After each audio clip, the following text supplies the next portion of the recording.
મોદીએ દરભંગામાં 1264 કરોડ રૂપિયાના ખર્ચે એમ્સ હોસ્પિટલનો શિલાન્યાસ કર્યો।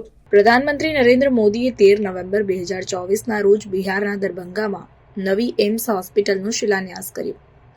આ પ્રોજેક્ટ, જેનો અંદાજિત ખર્ચ 1264 કરોડ છે, તે પ્રદેશમાં આરોગ્ય સંભાળના માળખામાં મહત્વપૂર્ણ વધારો લાવવાનો છે।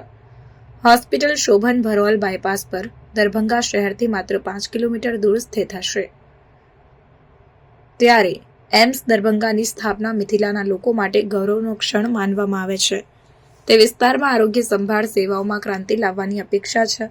અદ્યતન તબીબી સુવિધાઓ પ્રદાન કરીને અને રહેવાસીઓને વિશિષ્ટ સારવાર માટે લાંબા અંતર સુધી મુસાફરી કરવાની જરૂરિયાત ઘટાડીને નવી એમ્સ હોસ્પિટલમાં 750 બેડની સુપર સ્પેશિયાલિટી હોસ્પિટલ, એયુષ બ્લોક, 125 બેઠકો સાથે મેડિકલ કોલેજ અને નર્સિંગ કોલેજ શામેલ હશે।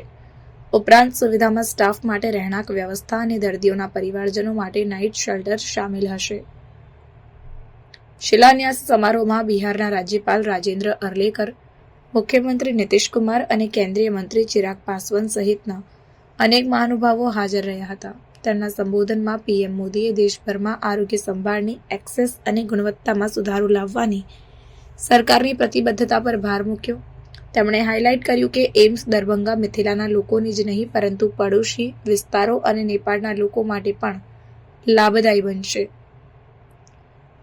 પીએમ મોદીએ જણાવ્યું કે નવી એમ્સ હોસ્પિટલ વિસ્તારમાં આરોગ્ય સંભાળમાં ક્રાંતિ લાવશે। તેમણે નોંધ્યું કે આ પ્રોજેક્ટ ભારતમાં તબીબી શિક્ષણ અને આરોગ્ય સંભાળ સેવાઓને વધારવા માટેની વ્યાપક પહેલનો ભાગ છે। હોસ્પિટલથી અદ્યતન નિદાન અને સારવાર સુવિધાઓ સહિત વ્યાપક સંભાળ પ્રદાન કરવાની અપેક્ષા છે, જે સ્થાનિક વસ્તી માટે આરોગ્યના પરિણામોમાં નોંધપાત્ર સુધારો લાવશે।